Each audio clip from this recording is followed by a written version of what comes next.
तो देखिए स्टूडेंट्स, जैसा कि अपना अभी जो डिस्कस किया था हमने, हमारा जो नेक्स्ट टॉपिक है वो रिफ्लेक्स एक्शन। तो रिफ्लेक्स एक्शन क्या होता है उसको समझिए।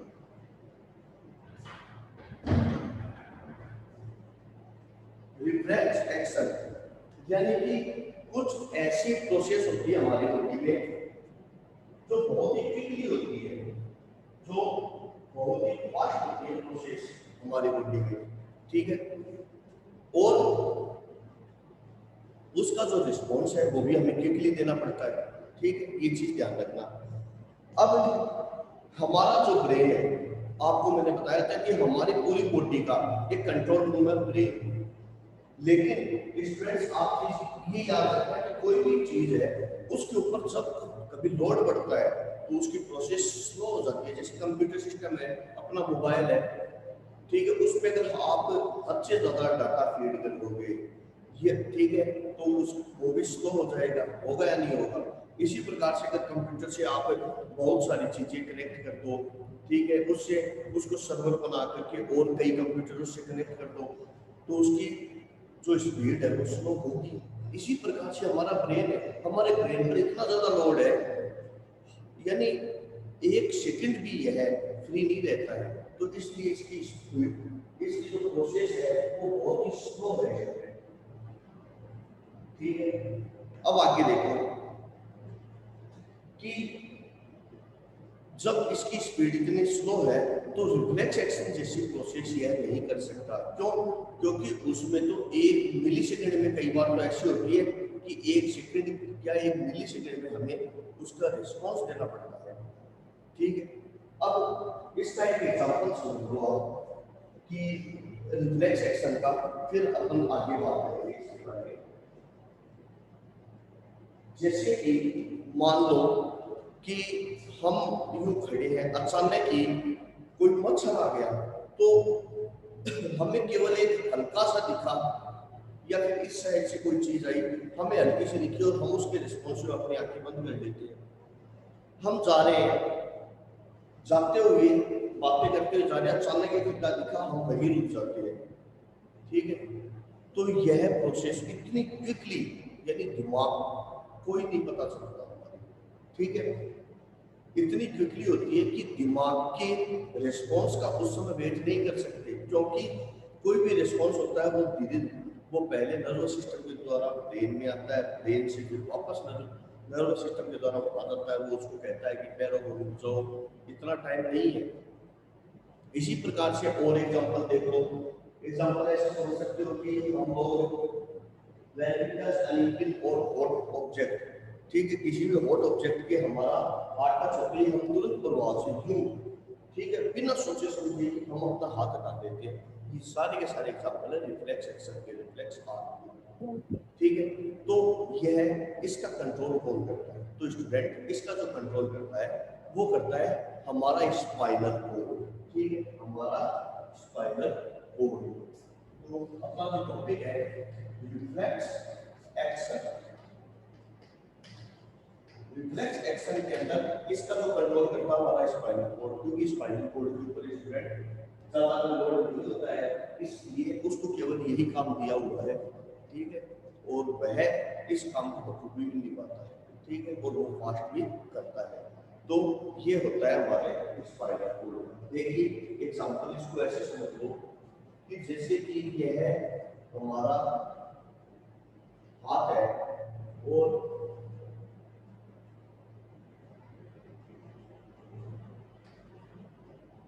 यहां से यह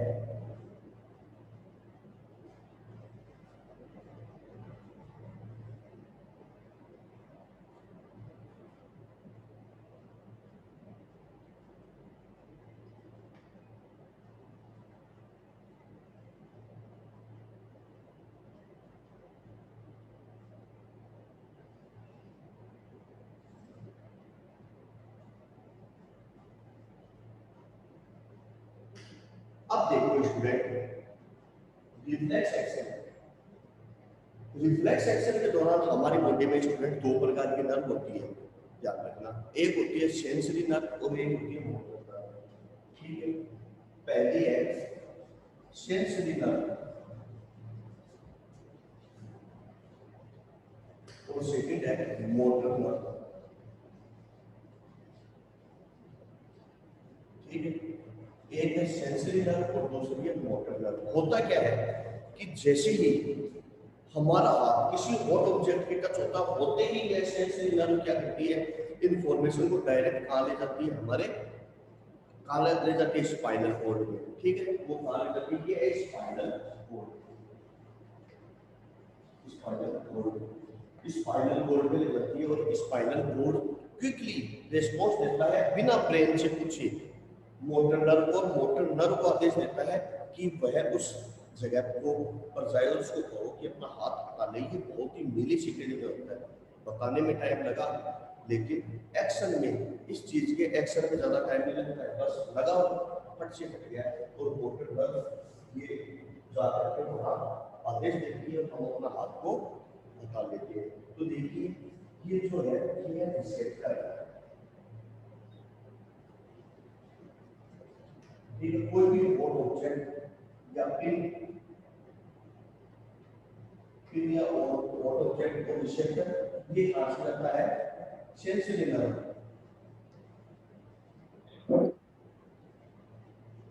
ये है स्टूडेंट मोटर नर्व।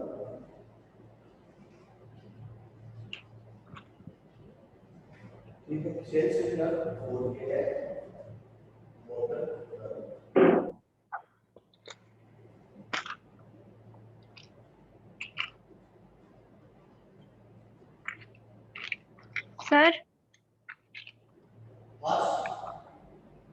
सर रेसेप्टर क्या होता है?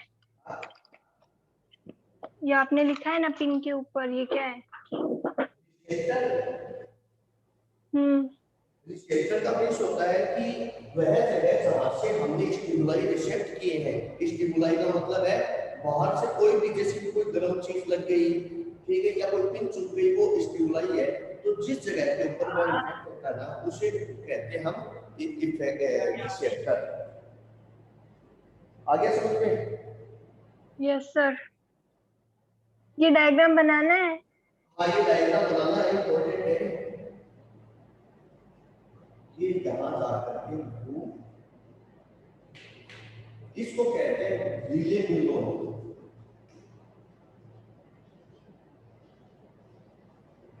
ठीक है, ये स्पाइनल कॉर्ड है और यहां से मैसेज बाद में जाता है ब्रेन तक।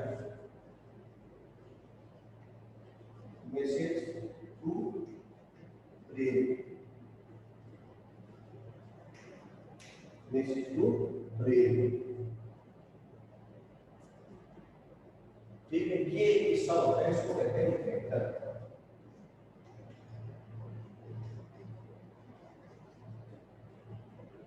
तो ये है स्टूडेंट रिफ्लेक्स एक्शन। तो रिफ्लेक्स एक्शन की स्टूडेंट डेफिनेशन देखिए।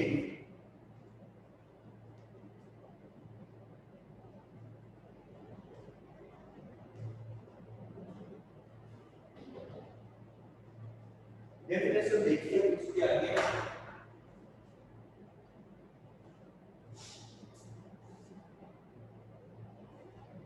Reflex action is fast automatic response to the stimuli.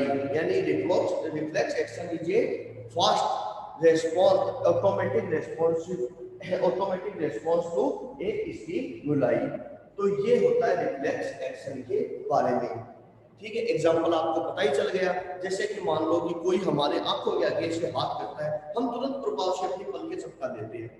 हम चल रहे हैं, ठीक है, और हम चलते चलते ही अचानक खड्डा आगे हम रुक जाते हैं। क्यों, किस कारण से रुकते हैं? रिफ्लेक्स एक्शन के कारण ही रुकते हैं।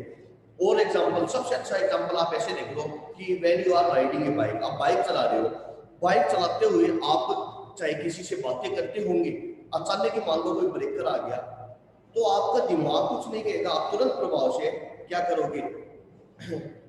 ब्रेक मारोगे। कोई खड्डा आ गया, आप तुरंत प्रभाव से क्या करोगे? ब्रेक मारोगे।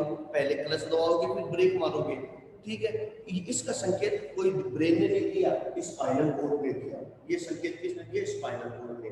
इसी प्रकार से अगर आप मान लो अपने घर जा रहे हो दूर, तो आपको आप बातें करते करते अपने आप ही बाइक को मोड़ लोगे अपनी गलियों में। इसके लिए दिमाग संकेत आपको नहीं देगा कि आप लेफ्ट मुड़ो राइट मुड़ो, आप बातें करते करते भी अपने आप ही गलियों में मुड़ते जाओगे। तो ये सारे के सारे किस कारण से होता है? रिफ्लेक्स एक्शन के कारण से होता है। तो रिफ्लेक्स एक्शन को कंट्रोल कौन करता है? अपना स्पाइनल कॉर्ड करता है। Clear student? हाँ, ऑनलाइन स्टूडेंट्स आगे समझ में? Yes sir. Yes sir. Yes sir. Very good.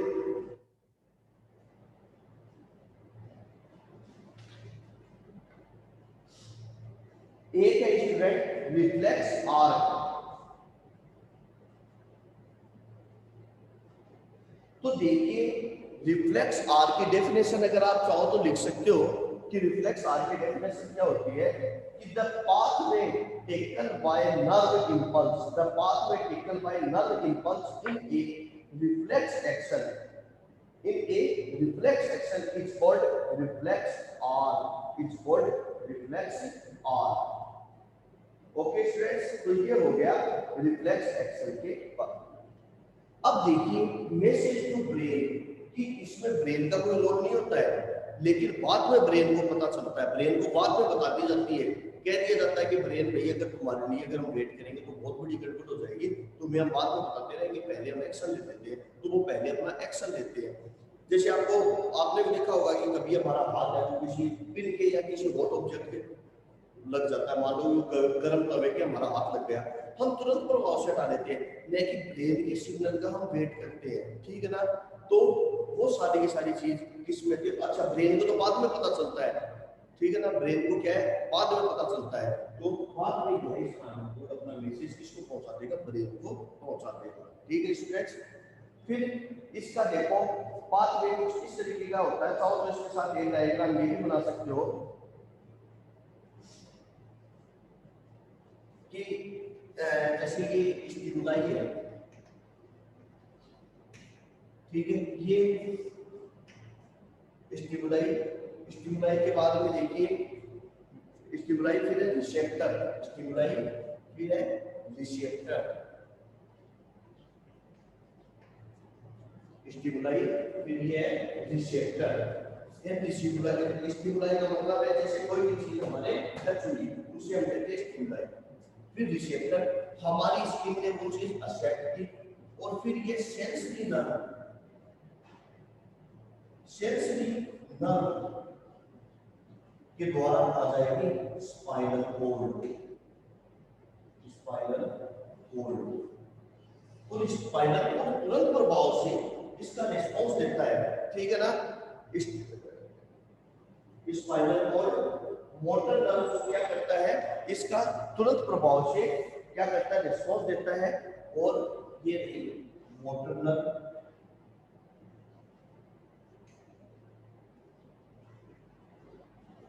और कहा देता है इफेक्टर, ये इफेक्टर तक जाता है, और इफेक्टर फिर इसका क्या देता है? रिस्पांस देता है, ठीक है स्टूडेंट्स। वो इसका क्या देता है? रिस्पांस देता है, इसका रिस्पांस देता है।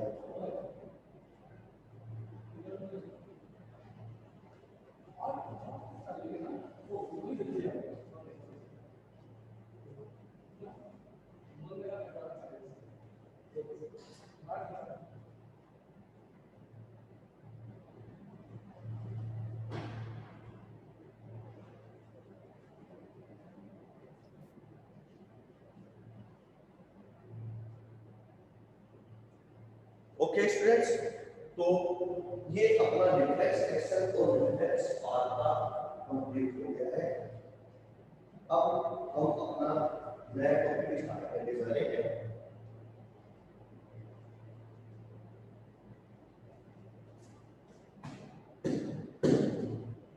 एक पिछले वाले टॉपिक में से रह गया था न्यूरॉन का, तो न्यूरॉन का एक्शन और देख लीजिए स्टूडेंट, आपको एक बना देता हूं। अच्छा, एक चीज और बताने भूल गया मैं स्टूडेंट, एक रिले न्यूरॉन होता है। रिले न्यूरॉन क्या होता है कि जो सेंसरी नर्व और मोटर नर्व को जो आपस में कनेक्ट करता है ना, उसे हम कहते हैं रिले न्यूरॉन। ध्यान रखना, रिले न्यूरॉन क्या होता है? जो सेंसरी नर्व और मोटर नर्व इन दोनों को कनेक्ट करते हैं, वो क्या कहलाता है? न्यूक्लियर न्यूरॉन कहलाता है। एक चीज याद रखना। तो इसको मैं इरेज कर देता हूं। एक जो पिछला एक छोटा सा टॉपिक है वो बचा हुआ था, वो आप प्लांट एस्पेक्ट्स जब मैंने न्यूरॉन पढ़ाया था, तो न्यूरॉन के अंदर एक जो टॉपिक रहा था अपना स्टूडेंट, वो रहता अरेंजमेंट ऑफ न्यूरॉन। ठीक है, अरेंजमेंट ऑफ न्यूरॉन में देखिए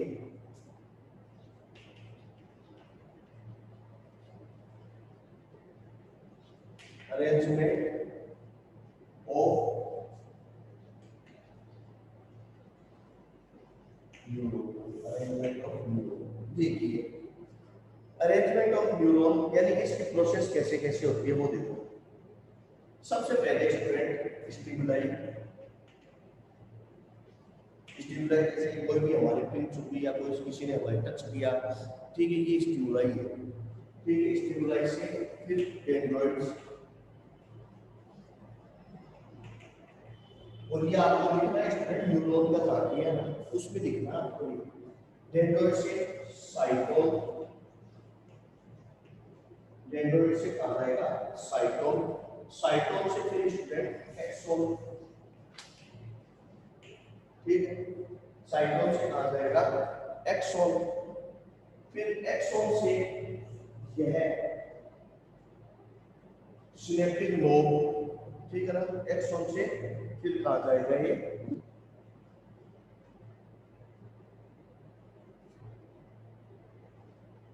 सिनेप्टिक नोड।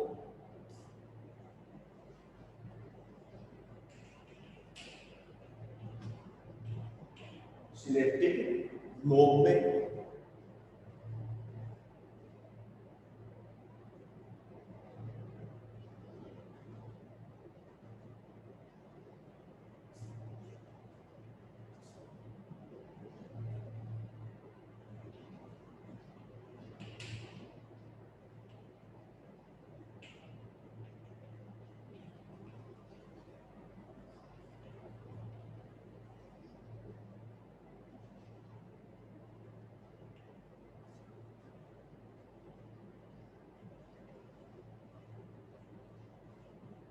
सिनेप्सिस।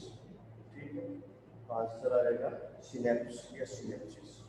सिनेप्सिस के थ्रू फिर दूसरे नर्व में चला जाएगा, तो इसको आगे की steps.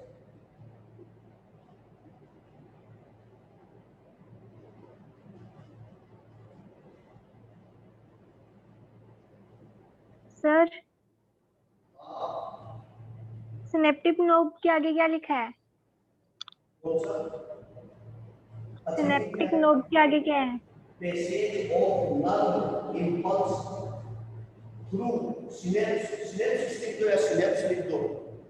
Passage of nerve impulse through synapse, synapse या सिनेप्स लिख दो, ज्यादा बेटर है। हो गया? Yes sir. आगे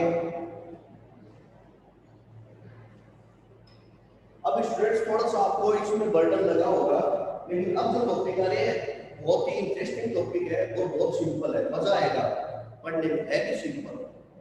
क्योंकि यहाँ तक तो हमारी जूलॉजी का चैप्टर था, अब बॉटनी का चैप्टर चालू हो रहा है, अब प्लांट के बारे में चालू होगा, एनिमल के बारे में हमने पढ़ लिया स्टूडेंट।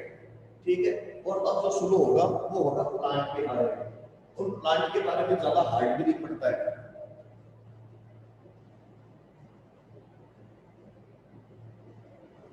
तो देखिए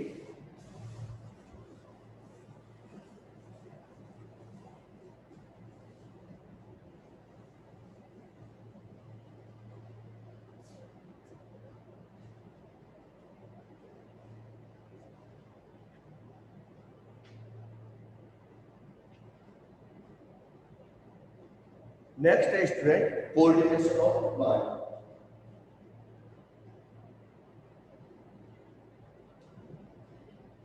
कोऑर्डिनेशन ऑफ प्लांट,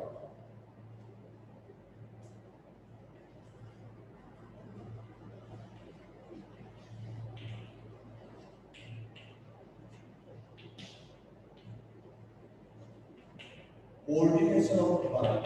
देखिए अपना नया टॉपिक है और वैसे भी स्टूडेंट आपको बता देता हूँ एक बात कि आज आपको का टेस्ट भी है, उसका टाइम आपको मैसेज के द्वारा बता दूंगा, ऑनलाइन टेस्ट होगा। ये टॉपिक स्टार्ट कराऊंगा, आपको 6 के लेसन में से कुछ पूछना है, आपकी मर्जी है बोलिए।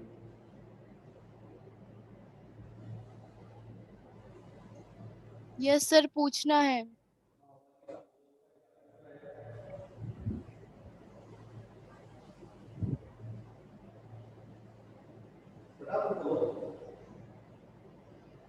सर आवाज नहीं आ रही आपकी अच्छे से।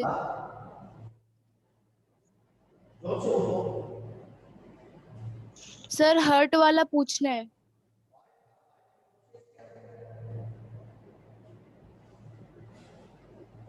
हाइट की प्रोसेस पूछनी है क्या?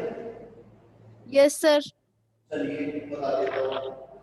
तो देखिए ये अपने नेक्स्ट वीडियो बना दूंगा मैं स्टूडेंट, कोऑर्डिनेशन ऑफ प्लांट, क्योंकि टेस्ट के हिसाब से आप लोगों को आज पार्टीशन अच्छा है हार्ट के बारे में। तो हार्ट एक्चुअली मैंने आपको जनरली आपको मैंने बताया था कि हार्ट क्या होता है, ठीक है? तो इसको अपन ऐसे समझ ले कि कुछ इस तरीके की होता है, ठीक है? ऐसा मैंने आप लोगों को बताया भी था।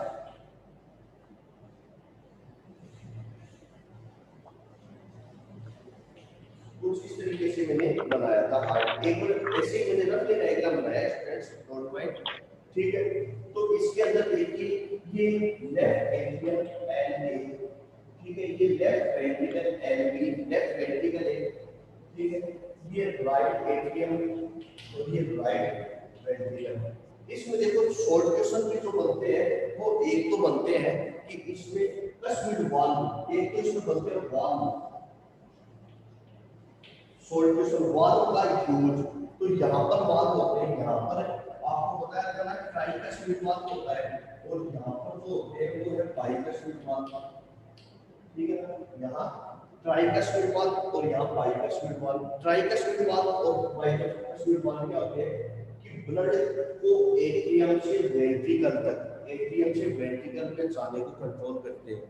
यानी कि जब तक यह वेंट्रिकल पूरी तरीके से खाली नहीं हो जाता, ठीक है ना, तब तक एट्रियम में ब्लड रहता है। और जैसे ये पूरी तरीके से एम्प्टी हो जाएगा, खाली हो जाएगा वेंट्रिकल, तब एट्रियम से वेंट्रिकल में ये वाल्व ब्लड को लाते हैं। इसके अलावा ब्लड एक बार एट्रियम से वेंट्रिकल में पहुंच गया तो वापस इसको वेंट्रिकल एट्रियम में नहीं पहुंच सकता, यानी ये बंद हो जाते हैं, समझ गए? तो ब्लड को कंट्रोल करते हैं। दूसरी चीज इसमें जो क्वेश्चन है एक ये है कि इसे कहते हैं इंट्रावेंट्रिकुलर सेप्टम, इंट्रावेंट्रिकुलर सेप्टम, ये है इंट्रावेंट्रिकुलर सेप्टम, आपको बताया था। तो इंट्रावेंट्रिकुलर सेप्टम क्या होता है? देखो इधर जो ब्लड होता है वो प्योर होता है, यानी ऑक्सीजन वाला ब्लड होता है, प्योर ब्लड होता है जिसमें ऑक्सीजन रहती है। और इस साइड में जो ब्लड होता है वो इम्प्योर होता है क्योंकि उसमें कार्बन डाइऑक्साइड रहती है उस ब्लड के अंदर जाकर। तो यह सेप्टम क्या करता है, इनको अलग कर देता है, यानी कि ऑक्सीजन यानी प्योर ब्लड को अलग और इम्प्योर ब्लड को अलग, उसके बीच में एक दीवार, एक वॉल के रूप में काम में आता है ये इंट्रावेंट्रिकुलर सेप्टम। जो क्वेश्चन बनते हैं वो बता रहा हूं मैं जनरली। इसके अलावा अब आपने पूछिए कि इसकी प्रोसेस, ठीक है? तो प्रोसेस देखिए हार्ट की किस तरीके से होती है स्टूडेंट। तो हार्ट की जो प्रोसेस है वह कुछ इस तरीके से है कि सबसे पहले लंग्स से जो ब्लड आएगा, ये मान लो अपना लंग्स है, लंग्स से सबसे पहले ब्लड आएगा लेफ्ट एट्रियम में, लेफ्ट एट्रियम से लेफ्ट वेंट्रिकल, और यहाँ से पूरी बॉडी के अंदर ट्रांसफर हो जाएगा, ठीक है ना? यहाँ से लेफ्ट एट्रियम से लेफ्ट वेंट्रिकल, और यहाँ से हमारी पूरी बॉडी में ये ट्रांसफर हो जाएगा। फिर क्या करेगा, यहाँ पर यह ब्लड अपनी ऑक्सीजन दे देगा और वहां से कार्बन डाइऑक्साइड दे देगा, ठीक है? और कार्बन डाइऑक्साइड दे दिया तो अब क्या हो गया, वो इम्प्योर ब्लड हो गया क्योंकि उसमें कार्बन डाइऑक्साइड डिसॉल्व है। तो वह इम्प्योर ब्लड वहां से यहाँ से लेकर के सारा का सारा ब्लड बाहर आ जाता है राइट एट्रियम में डाल देता है। राइट एट्रियम से राइट वेंट्रिकल और राइट वेंट्रिकल से ये ब्लड चला जाता है, लंग्स में चला जाता है, और लंग्स में जाने के बाद में वह ब्लड क्या करता है, कार्बन डाइऑक्साइड को तो लंग्स में डाल देता है, यानी हम बाहर इसको एक्सहेल कर लेते हैं और ऑक्सीजन ले लेता है, और ऑक्सीजन ले करके वापस बॉडी, यानी इसे कहते हैं हार्ट साइकिल। ठीक है ना, इसको कहते हैं हम कार्डियक साइकिल। ऐसे मान लो हार्ट साइकिल की कार्डियक साइकिल कहते हैं। ठीक है, अब इसको आपको मैंने ये थोड़ा सा डायग्राम कॉम्प्लेक्स हो गया, इसको समझाने के लिए मैंने आप लोगों को डबल सर्कुलेशन वाला डायग्राम बनवाया था। तो ये मान लो ये तो है हमारा लंग्स, इसको मान लो लंग्स, एक बार मैंने ऐसे बनाया है इस तरह, ठीक है, कुछ समय कम है। फिर ये है लेफ्ट एट्रियम, ये है लेफ्ट वेंट्रिकल, ये है राइट एट्रियम और ये है राइट वेंट्रिकल। और इस तरीके से हमारा जो हार्ट है वो डिवाइड होता है दो चेंबर। ठीक है, इस तरह का, और heart is divided to four chamber. तो देखिए लंग्स से जो ब्लड आएगा वो लेफ्ट एट्रियम में आएगा। ठीक है, पल्मोनरी वेंस के द्वारा, वेंस क्या रखना, वेंस इम्प्योर ब्लड को ट्रांसपोर्ट करती है, लेकिन आर्टरी जो होती है वह प्योर ब्लड को ट्रांसपोर्ट करती है। ठीक है, लेकिन पल्मोनरी आर्ट देखिए वेंस क्या करती है, इम्प्योर ब्लड का ट्रांसपोर्टेशन करती है, लेकिन पल्मोनरी वेंस प्योर ब्लड का। इसी प्रकार से आर्टरी, आर्टरी जो होती है वह प्योर ब्लड यानी ऑक्सीजन रिलेटेड ब्लड का ट्रांसपोर्टेशन करती है, लेकिन पल्मोनरी आर्टरीज इम्प्योर ब्लड का ट्रांसपोर्टेशन करती है। ठीक है, आर्टरी और वेंस के बारे में डिफरेंस जो है उसकी मैं आपको फोटो भेज दूंगा, सेंड कर दूंगा यूट्यूब पे। ठीक है, तो आप उसके बीच में डिफरेंस देख लेना। फिर लेफ्ट एट्रियम से लेफ्ट वेंट्रिकल में जाता है, लेफ्ट वेंट्रिकल से फिर यह ब्लड हमारी ओर्टा के द्वारा या आर्टरीज या ओर्टा के द्वारा हमारे बॉडी पार्ट में चला जाता है। ये मैंने एक ऐसे डायग्राम बना दिया, यह बॉडी जिसमें पूरी बॉडी आ रही है। फिर जैसे कि है हमारे बॉडी पार्ट में चला जाता है, यहाँ पर ऑक्सीजन को और कर देता है, और the oxygen to the body part में ऑक्सीजन डाल देता है, कार्बन डाइऑक्साइड ले लेता है, तो यहाँ से है कार्बन डाइऑक्साइड एरिया। ठीक है, यहाँ पर ऑक्सीजनेटेड ब्लड है, और यहाँ पर क्या है, कार्बन डाइऑक्साइड सिलेक्टेड ब्लड यानी इम्प्योर ब्लड। और राइट एट्रियम से राइट वेंट्रिकल। ठीक है, ये क्या है, वॉल में ये ट्राइकस्मिक वॉल, ये बाइकस्मिक वॉल, ये इंटरवेंट्रिकल सेप्टम है। ठीक है, और फिर वहां से फिर यह वापस में चला जाता है। ठीक है, तो इस तरीके से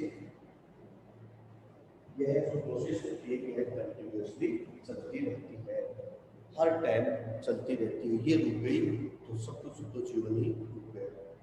हाँ, तो स्टूडेंट्स ये हो गया अपना आर्ट का। आप आगे साथ आगे आगे समझिए। Yes sir. और कुछ पूछ रहे हैं?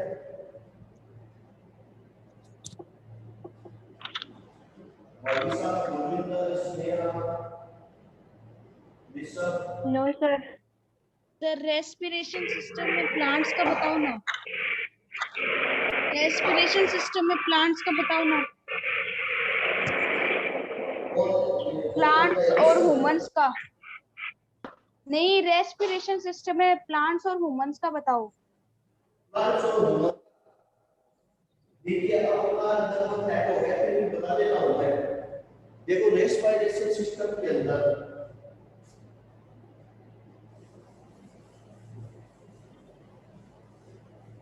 ये चीज एक ही है, आप इक्वेशन क्या है, मैंने आपको एक चीज बोली कि ये रेस्पिरेशन सिस्टम में रेस्पिरेशन के अंदर एक आप इक्वेशन जरूर याद रखना कि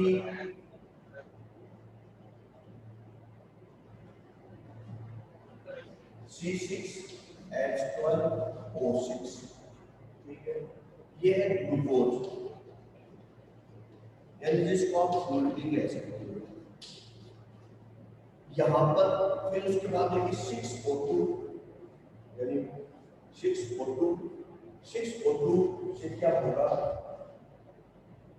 6 carbon dioxide plus 6 water plus energy. इस साइड का मतलब ऊपर की तरफ। तो ये है student respiration system. Respiration system एक ऐसा सिस्टम होता है जिसमें फूड का क्या किया जाता है, ब्रेक डाउन किया जाता है, उसको ब्रेक किया जाता है, उसको तोड़ा जाता है, इसे हम कहते हैं रेस्पिरेशन सिस्टम। प्लांट और एनिमल दोनों में यही होता है। प्लांट में अलग है, प्लांट में सॉरी खास करके एनिमल में होता है। प्लांट में तो फोटो सर आपकी स्क्रीन नहीं आ रही। हाँ जी सर हाँ आपकी स्क्रीन ही नहीं आ रही। क्या नहीं आ रही है? दिखाई नहीं दे रही है स्क्रीन? गोलूधर चिराग दिखाई दे रही है क्या? Yes sir. नहीं दिखाई दे रही है स्क्रीन। सर हमारे पास तो आ ही नहीं रही आपकी स्क्रीन।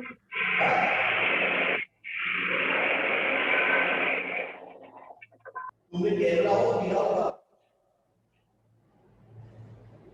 देखो। सर कैमरा ऑफ तो नहीं है मेरा रेस्पिरेशन तो। में क्या होता है, जितने हम ऑक्सीजन लेते हैं, हम इनहेल करते हैं ऑक्सीजन को, तो ऑक्सीजन को जब हम इनहेल करते हैं तो यह ऑक्सीजन जो है वह हमारे खून को क्या कर देती है, ब्रेक डाउन कर देती है, और इस तरीके से उससे कार्बन डाइऑक्साइड, वाटर और एनर्जी बनती है। ये हो गया हमारा रेस्पिरेशन सिस्टम। ओके स्टूडेंट्स, आज के लिए इतना काफी है, और मैं आपकी ये शुरू की वीडियो क्लास होती है, और आपको मैं अपनी नेक्स्ट क्लास का और अपने जो नेक्स्ट का टाइम टेबल आपको शेयर करूंगा। ओके स्टूडेंट्स, तो एक चीज और बता देता हूँ स्टूडेंट्स, ध्यान से सुन लेना। एक मिनट